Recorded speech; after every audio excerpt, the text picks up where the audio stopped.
জুয়ে পুৰা সোণ হৈ জিলিকিছে তিনিচুকীয়া জিলাৰ বৰমেচাই গাঁৱৰ ষ্টেলিনা মৰাণ।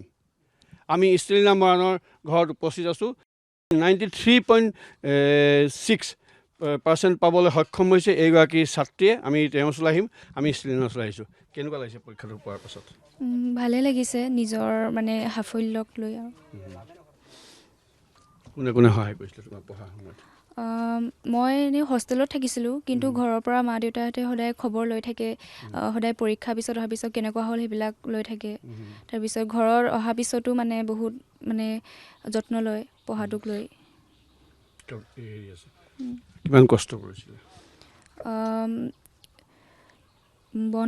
বন্ধ যেতিয়া দিছিলে তেতিয়া মানে দিনটো পঢ়াই হয়, তাৰপিছত ৰেষ্ট লোৱা হয় 3-4 ঘণ্টা তেনেকৈ। ৰাতিও 1-2টালৈকে পঢ়া হৈছিলে। আপোনাৰ ছোৱালী হয়, কেনেকুৱা আজি তাই সফলতাক লৈ কিমান বহুত আনন্দিত হৈছোঁ। গাঁওবাসী আনন্দিত হৈছে ছোৱালীজনীক লৈ। গৌৰৱবোধ কৰিছোঁ। গাঁওবাসীয়ে উৎসাহ প্ৰেৰণা দিয়ে। কেতিয়াবা নোৱাৰিলে গাঁওবাসীয়ে সহায় কৰিছে। এনেকৈ আইতাক ককাহঁতো সহায় কৰিছে। গাঁওবাসী উৎসাহ প্ৰেৰণা ঘৰৰ পৰিয়ালৰ সহায় সহযোগ আৰু মামাহঁতেও সহায় সহযোগ কৰি আছে মানে। অঁ, আচ্ছা, আইতাক আছে, আপুনি আইতাক কেনেকুৱা লাগিছে আপোনাৰ নাতিনী?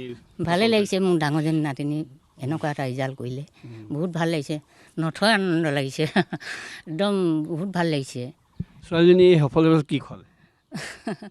কি কৰিম আৰু নিজে ক'বই নাজানো আৰু ইমান ভাল লাগিছে। খোৱালে নাই ভালকৈ? খোৱালোঁ কালি খোৱালোঁ। একদম ফূৰ্তি ফাৰ্তাকৈ কালি একদম খোৱালোঁ আৰু ধুনীয়া এজনী নাতিনী, ডাঙৰজনী নাতিনী। 3জনী আছে মোৰ ল'ৰাটোৰ ছোৱালী 3জনী, এজনীয়ে ডাঙৰ নাতিনী। মোৰ ইমান ভাল লাগিছে, ইমানেই মনত আনন্দ লাগিছে আৰু একো ক'বলৈ নাই আৰু। এই আচলতে তেওঁলোকৰ ঘৰৰ পৰিয়ালৰ এই পৰিৱেশ কিমান মৰম, কিমান স্নেহ আচলতে ঘৰখনে দিছিলে। আমি সেয়াও দেখুৱাব চেষ্টা কৰোঁ। সমান্তৰালকৈ তেখেতসকলৰ ঘৰৰ অন্যান্য লোকসকল আছে, পৰিয়ালৰ অন্যান্য লোক আছে, পিতৃ আছে। কেনেকুৱা লাগিছে আপোনাৰ ছোৱালীৰ সফলতাক লৈ? বহুত ভাল লাগিছে। প্ৰথমতে আপুনি কি কৰে? মই খেতিয়ে কৰোঁ। খেতি কৰে? হয়। কেনেকুৱা লাগিছে ছোৱালীজনীৰ সফলতাক লৈ? বহুত ভাল লাগিছে।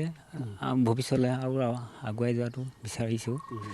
আৰু গাঁও জ্ঞাতি চবে সহায় সহযোগিতা আগবাঢ়ি গৈছে। আৰু বিশেষকৈ মোমাহঁতৰ ঘৰতো এনায়কো বহুতখিনি সহায় সহযোগ কৰি আছে। খেতি বাতিৰ বাহিৰে বেলেগ আপোনাৰ একো ব্যৱসায় নাই আৰু? এইটোৱে আচলতে সেই খেতি বাতিয়ে কৰোঁ আৰু। এইখন ঘৰ দৰিদ্ৰতাই আচলতে এক প্ৰকাৰ কোঙা কৰি পেলোৱা ঘৰ বুলি ক'লেও বঢ়াই কোৱা নহ'ব। মই ওচৰ চুবুৰীয়া গাঁও জ্ঞাতি হিচাপত, কাৰণ প্ৰত্যক্ষভাৱে দেখি আছোঁ, যিটো দেখিছোঁ সেইটোৱে ক'ব লাগিব। কাৰণ বোকাতে পদুম ফুল ফুলে বুলি যে কথা এটা কয়, সঁচা। আজি এই যে প্ৰমাণ দিলে এই ঘৰখনৰ পৰা আমাৰ তিনিচুকীয়া জিলা উজনি অসম কাকপথাৰ শদিয়া সমষ্টি বৰমেচাৰি গাঁৱৰ পৰা যে ইমান নম্বৰ পাই পিনি আগবাঢ়িছে, আমি বহুত সুখী। কিন্তু যোৱাবাৰ মেট্ৰিক পৰীক্ষাটো ই ভাল ৰিজাল্ট কৰিলে, আমাৰ গোটেই দিয়াক অঞ্চলত মানে সুনাম অৰ্জন কৰিলে। কিন্তু আমি তেতিয়াই কথা দিছিলোঁ যে এই ভৱিষ্যতে কিবা এটা হ'ব, আৰু আজি এইটো দেখালে। মই নিজেও আছিলোঁ তেতিয়া আৰু এতিয়াও আছোঁ, বহুত সুখী।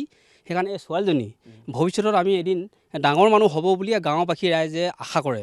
সেই গতিকে এতিয়াতো আপোনালোকৰ চেনেল যোগেদি সমগ্ৰ অসমৰ তথা বুদ্ধিজীৱী, শিক্ষাবিদ বা এনে সমাজকৰ্মী, ছাত্ৰ সংগঠন, মহিলা সংগঠন যি আছে আৰু মন্ত্ৰী MLA লৈকে সকলোৱে দেখাই পালে। সেই গতিকে যদি অসমখন আগবাঢ়িবলৈ বিচাৰে, সাধাৰণ শ্ৰেণীৰ মানুহখিনি যদি আগবাঢ়িবলৈ আগবঢ়াবলৈ বিচাৰে, মই সকলো দল সংগঠনৰ পৰা আদি কৰি সমূহ বিষয়াসকললৈ আহ্বান জনাইছোঁ যে এই ছোৱালীজনী যাতে আগবাঢ়ক। কিবা এটা সহায় এটা যদি কৰে, নিশ্চয় আগবাঢ়িব। আমাৰ এটা অসমৰ সম্পদ হ'ব। এইটো ঘৰৰ পৰাই এই ছোৱালীজনীৰ নিজৰ প্ৰকৃত এখন ঘৰ, আৰু এই ঘৰখনৰ পৰাই যোৱা বৰমেচাই গাঁৱৰ এই ছাত্ৰীগৰাকী এঞ্জেলিনা মৰাণ নামৰ এই ছাত্ৰীগৰাকী, ষ্টেলিনা মৰাণ নামৰ এইগৰাকী ছাত্ৰীয়ে আচলতে দেখুৱাই দিছে বোকাতহে আচলতে পদুম ফুল ফুলে। কিন্তু এই পাহ ফুলক আমি কিমান যত্নৰে ৰাখিম, কিমান যত্নৰে সজাই তুলিম, কিমান যত্নৰে এই ফুলপাহক আচলতে বিকশিত হ'বলৈ দিম, সেয়াহে আচলতে আগন্তুক সময়ত আটাইতকৈ ডাঙৰ আৰু পৰম উৎকৃষ্টৰ বিষয় হ'ব।